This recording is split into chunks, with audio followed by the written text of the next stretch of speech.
की उड़ान बहुत ऊंची होती है और हो भी क्यों ना, जिंदगी एक है तो सपने भी सभी पूरे होने चाहिए। योर मनी आपके इन्हीं छोटे बड़े सपनों को पहचानता है, सही राह आपको दिखाता है। सपने जो सच हो, क्या आर्थिक रणनीति इसके लिए आपको अपनानी चाहिए, कैसे शुरुआत करनी चाहिए। योर मनी आपका फाइनेंशियल गाइड बनकर इसमें आपके साथ चलता है। नमस्कार, मैं हूं कविता थपलियाल और आज आपके सवालों के जवाब देने के लिए मेरे साथ है वाइस इन्वेस्ट एडवाइजर्स के हेमंत रुस्तगी। आपका स्वागत है हेमंत। तो चलिए यहाँ पे हम सवाल जवाब का सिलसिला शुरू करें। उससे पहले हम बात करेंगे एक अहम मुद्दे पर, जो है इन्वेस्टमेंट प्लानिंग की, यानी फाइनेंशियल प्लानिंग की शुरुआत जल्द से जल्द करना। क्यों हम कहते हैं कि आपको अपनी पहली सैलरी से ही निवेश की शुरुआत कर लेनी चाहिए और इसको 40 या 50 साल की उम्र तक के लिए नहीं रखना चाहिए। क्या महत्व है इस बात के पीछे, समझते हैं हेमंत रुस्तगी से। हेमंत जी, यहाँ पर अक्सर हम योर मनी में ऐसे सवाल देखते हैं जहाँ पर हमें दर्शक पूछते हैं कि हमारी उम्र 40 साल की और अब हम जो है इन्वेस्टमेंट की शुरुआत करना चाहते हैं, रिटायरमेंट का गोल उनका बहुत बड़ा होता है। क्या फायदा है लेट फाइनेंशियल प्लानिंग की शुरुआत करने में और जल्दी शुरुआत करने में?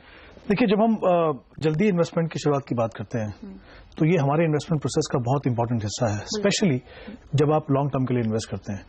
अगर हम अपने लॉन्ग टर्म इन्वेस्टमेंट की बात करें तो हमारे लॉन्ग टर्म गोल्स क्या होते हैं? वो होता है हमारे बच्चों की एजुकेशन के लिए, हमारे बच्चों की शादी के लिए, या हमारी अपनी रिटायरमेंट प्लानिंग के लिए। अब ये तीनों के तीनों गोल अगर हम देखें तो इन तीनों के लिए हमें एक बड़ी रकम की जरूरत होती है। तो इसको पूरा करने के दो ही तरीके हैं, या तो हम इंतजार करें और फिर बड़ी रकम इन्वेस्ट करें और उससे कॉर्पस बनाएं। हम सभी के पास तो वो इतनी बड़ी रकम होती नहीं है। दूसरा तरीका यह है कि हम अपनी इन्वेस्टमेंट को लंबा समय दें ग्रो करने के लिए। बिल्कुल। वो कैसे होगा? वो होगा जल्दी शुरुआत करने से। जब आप जल्दी शुरुआत करते हैं तो आपको पावर ऑफ कंपाउंडिंग का फायदा होता है। पावर ऑफ कंपाउंडिंग का मतलब मैं चाहूंगी कि आप समझाएं दर्शकों को। जी, ये बहुत इंपॉर्टेंट सवाल है। आई थिंक हर एक दर्शक को ये समझ में आना चाहिए कि पावर ऑफ कंपाउंडिंग है क्या। पावर ऑफ कंपाउंडिंग का मतलब है कि जो भी आप इन्वेस्टमेंट करते हैं उसके ऊपर जो रिटर्न आप कमाते हैं उस रिटर्न को आप छूते नहीं है, उस रिटर्न को आप बने रहने देना चाहते हैं। और जब आप 15, 20, 25 साल के लिए इन्वेस्ट करते हैं तो जो हर साल आपको जो रिटर्न मिलती है, मान लीजिए 12% या 13% जो भी रिटर्न मिलती है, वो आपके बढ़े हुए अमाउंट के ऊपर मिलती है। जैसे एग्जांपल लेते हैं यहाँ पे, पहले मान लीजिए आपने 1 लाख रुपए से इन्वेस्टमेंट शुरुआत की, 1 साल के बाद उसकी जो वैल्यू है वो 1,15,000 हो गई। तो अगले साल अगर आपको 15% रिटर्न मिलती है तो वो 1,15,000 के ऊपर मिलेगी, जबकि पहले साल में आपको 1 लाख के ऊपर मिली थी। उसके बाद तीसरे साल में 1,15,000 पे जो रिटर्न मिला उसके ऊपर मिलेगी। तो इसको बोलते हैं पावर ऑफ कंपाउंडिंग, और इसके जो रिजल्ट है वो बहुत ही अमेजिंग है। मतलब जो पावर ऑफ कंपाउंडिंग को इसलिए एक्चुअली कहा जाता है कि ये दुनिया का जो 8th वंडर है, क्योंकि जैसे जैसे आप समय देंगे और जैसे अगर आप अपनी इन्वेस्टमेंट को छूते नहीं, जैसे मैंने कहा, जो रिटर्न आप कमाते हैं, तो बहुत ही बढ़िया रिजल्ट आपको।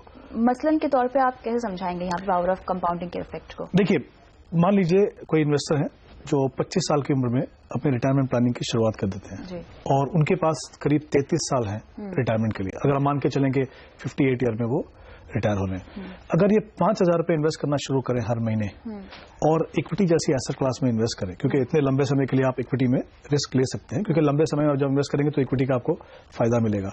यहाँ पे आप मान के चल रहे हैं कि आपको रिटर्न जो है 12% एनुअलाइज रिटर्न मिल रहा है। अगर आप इस प्रोसेस को 33 साल तक कंटिन्यू करते हैं अनइंटरप्टेडली, आप उसको रोकते नहीं है, आप मार्केट ऊपर नीचे से घबराते नहीं है, अगर आप कंटिन्यू करते हैं तो आप करीब 2 करोड़ 16 लाख रुपए का कॉर्पस बना पाएंगे। तो ये तब हुआ जब आपने 25 साल की उम्र में शुरुआत की। अब मान लीजिए यही इन्वेस्टर 5 साल के बाद शुरू करते हैं, यानी 30 की उम्र में। 30 की उम्र में, तो इनके पास समय रहेगा 28 साल। पहले उनके पास 33 साल थे, अभी उनके पास 28 साल। बिल्कुल।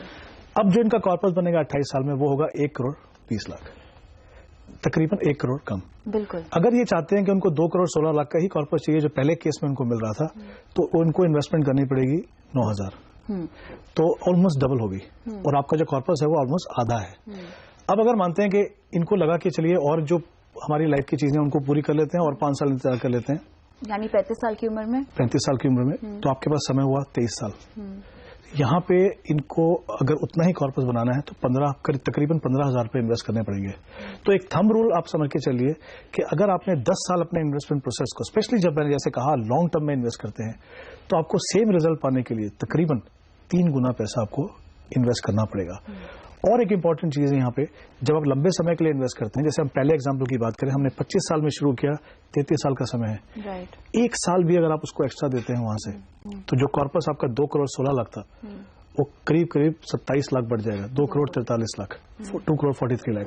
तो आई थिंक जितना लंबा समय देंगे उतना ही आपको फायदा होगा। और एक चीज यहाँ पे और कहना चाहूंगा, ये लंबा समय देना इसलिए भी जरूरी है, स्पेशली जब आप इक्विटी जैसी एसेट क्लास में इन्वेस्ट करते हैं। तो उसके 2 प्रिंसिपल्स हैं। हम इक्विटी से घबराते क्यों हैं?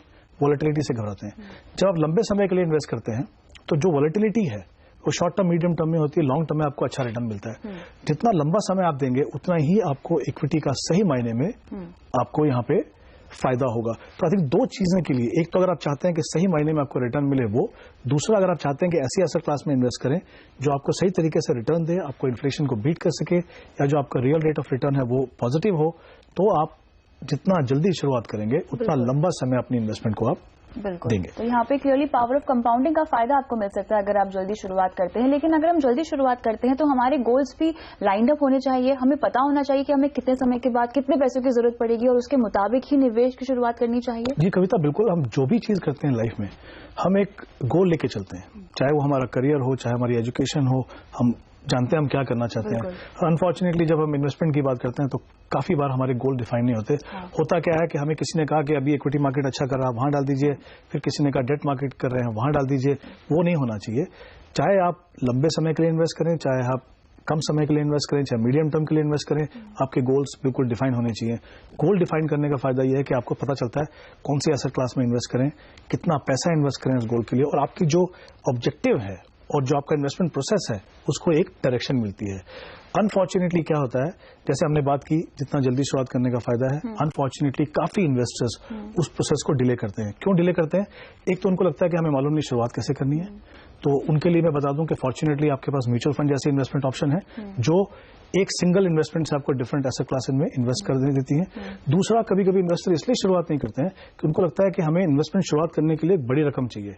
यहाँ भी फॉर्चुनेटली अगर आप म्यूचुअल फंड में इन्वेस्ट करते हैं तो 500 या 1000 रुपए से भी एसआईपी आप शुरुआत कर सकते हैं। तो मेरा ये बोलना है कि आप शुरुआत कर दीजिए, जैसे जैसे आपकी इनकम बढ़े आप उतना पैसा अपना बढ़ाते जाइए, लेकिन आप इंतजार मत कीजिए क्योंकि ये इंतजार आपको आगे जाके बहुत महंगा पड़ सकता है। बिल्कुल, और एग्जैक्टली अगर आपके गोल्स भी लाइंड अप नहीं है तो भी कोई बात नहीं, वेल्थ क्रिएशन का एक गोल रखकर भी आप अपने निवेश की शुरुआत कर सकते हैं। आगे चल के आपके गोल्स भी बन जाएंगे, उसके मुताबिक आप अपने निवेश की राशि को भी तय कर सकते हैं और साल दर साल उसे बढ़ा सकते हैं। चलिए, यहाँ पर तो हमने आपको निवेश का एक गुरु मंत्र दे दिया है, लेकिन रुकते हैं एक ब्रेक के लिए। ब्रेक के बाद शुरू करेंगे सवाल जवाब का सिलसिला। बने रहे हमारे साथ।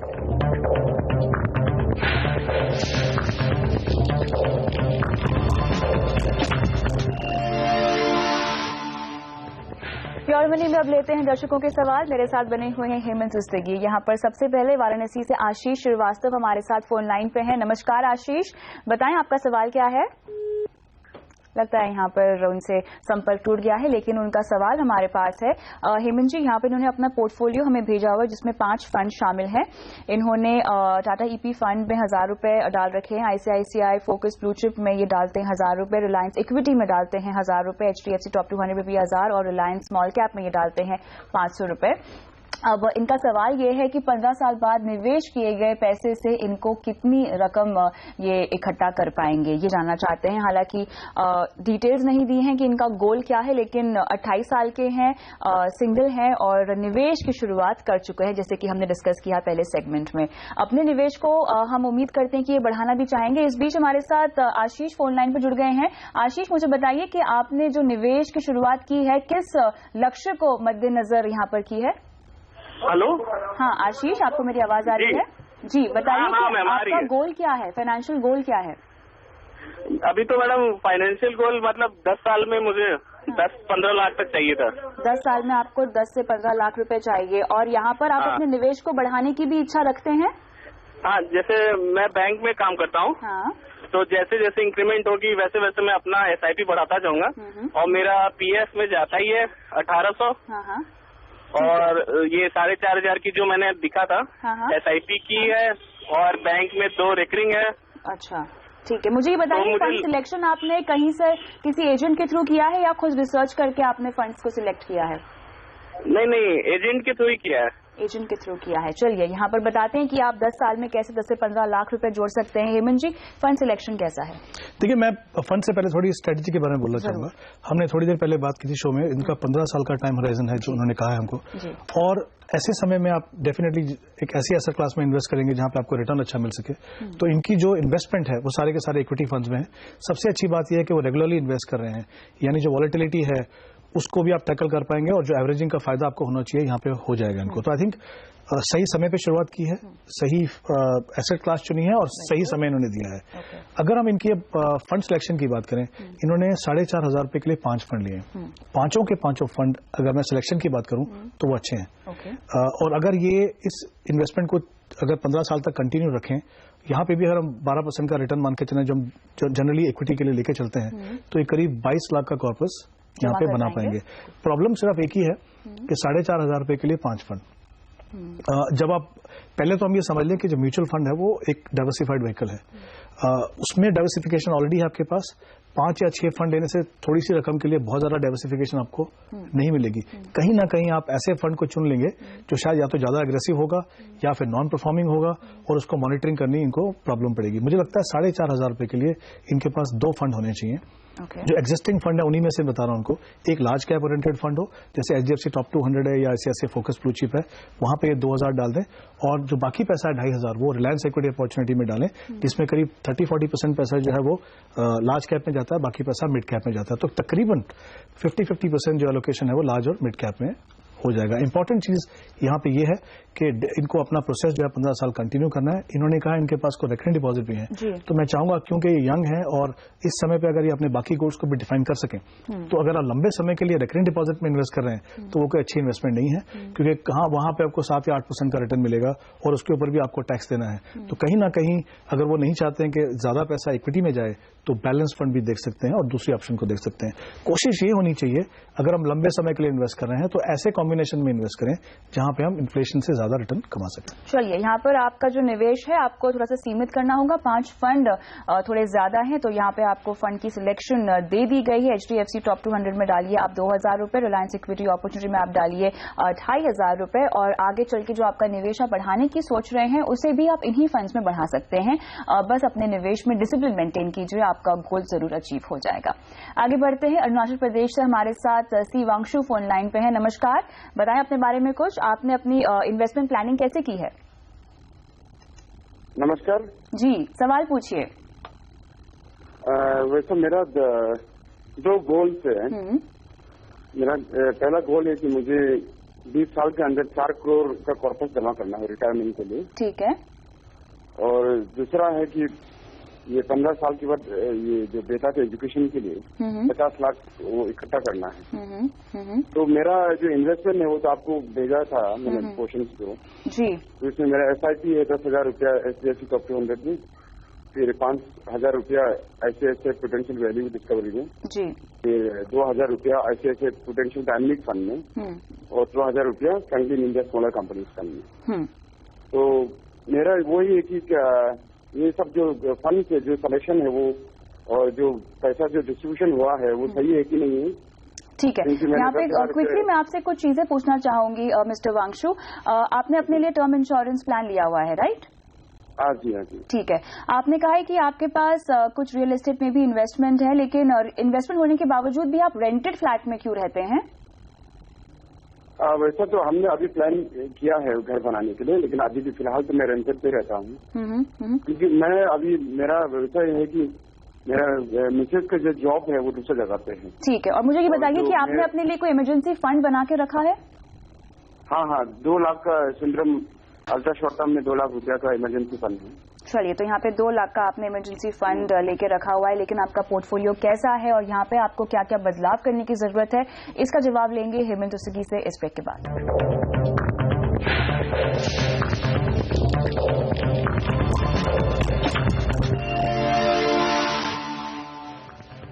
Welcome back. योर मनी में ब्रेक पर जाने से पहले हमने सी वांगशु का सवाल लिया था, जिन्होंने अपने गोल्स हमें बताए हैं। इसमें से इन्होंने कुछ 25 साल बाद रिटायरमेंट के लिए 4 करोड़ रुपए इकट्ठा करने हैं और 15 साल के बाद बच्चे की पढ़ाई के लिए 50 लाख रुपए जमा करना चाहते हैं। इन्होंने निवेश किया हुआ है म्यूचुअल फंड्स में और जानना चाहते हैं कि जो फंड सिलेक्शन है वो सही है या नहीं। हेमंत जी, जैसे कि ये बता रहे थे कि इन्होंने अपने लिए इमरजेंसी फंड अभी तक नहीं बनाया है और साथ ही ये कारोबारी भी है, खुद का इनका बिजनेस है। कहां से शुरू करेंगे? इनका एक तरह से पूरी फाइनेंशियल प्लानिंग ही हमें करनी होगी। इंश्योरेंस पहले हमें क्या कवर कर लेना चाहिए? आई थिंक बिल्कुल ठीक है। वो हम अगर इसकी शुरुआत रिस्क मैनेजमेंट से करें, जिसके 3 इंपॉर्टेंट हिस्से हैं, एक है लाइफ इंश्योरेंस और एक है हेल्थ इंश्योरेंस और तीसरा इमरजेंसी फंड। इन्होंने अच्छी बात यह है कि उन्होंने एक टर्म प्लान लिया जो बिल्कुल सही प्रोडक्ट है लाइफ इंश्योरेंस के लिए, लेकिन मुझे लगता है कि इनकी जो सालाना इनकम है वो 12 लाख है और इन्होंने जो टर्म कवर लिया वो करीब 1 करोड़ का लिया है। तो मुझे लगता है कि इसको थोड़ा बढ़ा सकते हैं, 50 लाख से बढ़ाएंगे 1.5 करोड़ करेंगे तो अच्छा है। एक और पॉलिसी ले सकते हैं 50 लाख की। उसका फायदा यह है कि आगे जाके उनको लगे कि इतनी जरूरत नहीं है तो एक 50 लाख की पॉलिसी बंद कर सकते हैं, बाकी को कंटिन्यू कर सकते हैं। जहां तक इनका हेल्थ इंश्योरेंस, इन्होंने कहा कोई भी हेल्थ इंश्योरेंस उनके पास नहीं है। मैं चाहूंगा वो इनकी इमीडिएट प्रायोरिटी होनी चाहिए। इनके जो फैमिली मेंबर्स हैं, उन्होंने कहा एक वाइफ और बेटे हैं और साथ में 2 मेंबर्स हो रहे हैं। अगर मैं ये, मुझे लग रहा है कि शायद इनके पेरेंट्स वगैरह होंगे, तो इनके पास 2 ऑप्शन है।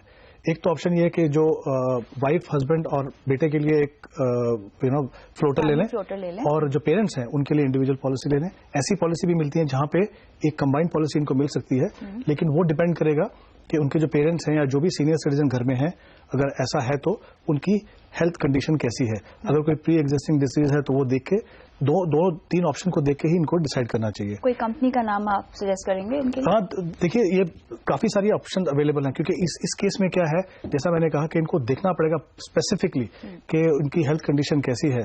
तो एक बार वो देख ले, उसके बाद ही इनके पास सही तरीके से ऑप्शन चुन पाएंगे।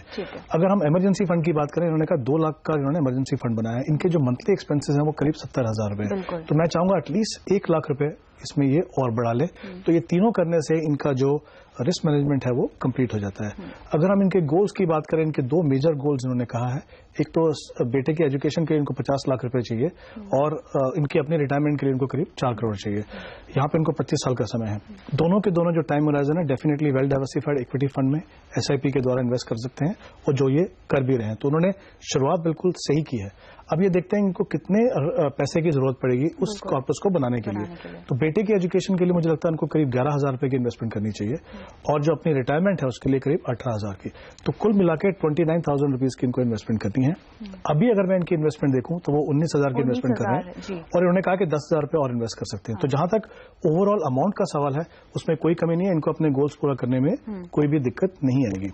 अगर हम इनके फंड सिलेक्शन की बात करें, हम हमेशा कहते हैं कि हर गोल का, स्पेशली जो लॉन्ग टर्म गोल है, उनका पोर्टफोलियो अलग होना चाहिए ताकि आप उसको मॉनिटर कर सकें, ताकि आप ये इंश्योर कर सकें कि एक गोल का जो पैसा है वो दूसरे गोल के लिए आप इस्तेमाल ना करें। तो पहले इनकी रिटायरमेंट की बात करते हैं। उनको 18,000 रुपए की जरूरत है। इनके पास HDFC टॉप 200 है जिसमें 10,000 रुपए इन्वेस्ट कर रहे हैं, ICICI डिस्कवरी जिसमें 5,000 रुपए इन्वेस्ट कर रहे हैं। ये दोनों फंड इस गोल में अलाइन करेंगे और फ्रैंकलिन इंडिया स्मॉलर कंपनीज है जहां पे 2,000 रुपए इन्वेस्ट कर रहे हैं। मैं चाहूंगा कि 10,000 जो इन्वेस्ट करना है एडिशनल पैसा, उसमें से 1,000 यहां पे वो ऐड कर दें, तो इनका 18,000 रुपए का कॉर्पस बन जाएगा। अगर हम दूसरे गोल की बात करें जहां पे 11,000 इनको इन्वेस्ट कर रहे हैं, तो यहां पे इनके पास ICICI डायनामिक प्लान है जहां पे 2,000 रुपए इन्वेस्ट कर रहे हैं, उसमें बने रह सकते हैं।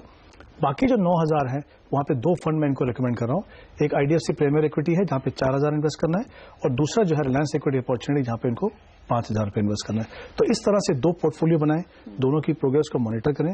एक बात यह मैं कहना चाहूंगा, जब हम लॉन्ग टर्म में इन्वेस्ट करते हैं, हमारी जो कमिटमेंट है टाइम होराइजन की, वो एसेट क्लास से होती है, फंड से नहीं होती है।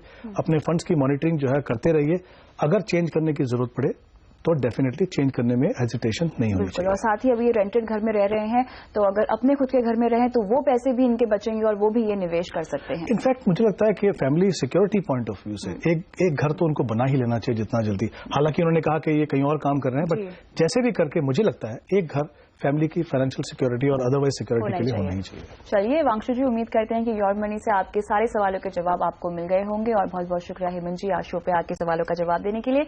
योर मनी में आज के लिए इतना ही, लेकिन अगर आप भी हमसे कोई सवाल पूछना चाहते हैं तो अपना सवाल अपने कॉन्टैक्ट नंबर के साथ हमें जरूर मेल करें mf@moneycontrol.com पे और सवाल भेजते वक्त अपना कॉन्टैक्ट नंबर जरूर दें हमें। साथ ही फेसबुक पर भी आप हमें फॉलो कर सकते हैं और अपना सवाल वहां भी पोस्ट कर सकते हैं।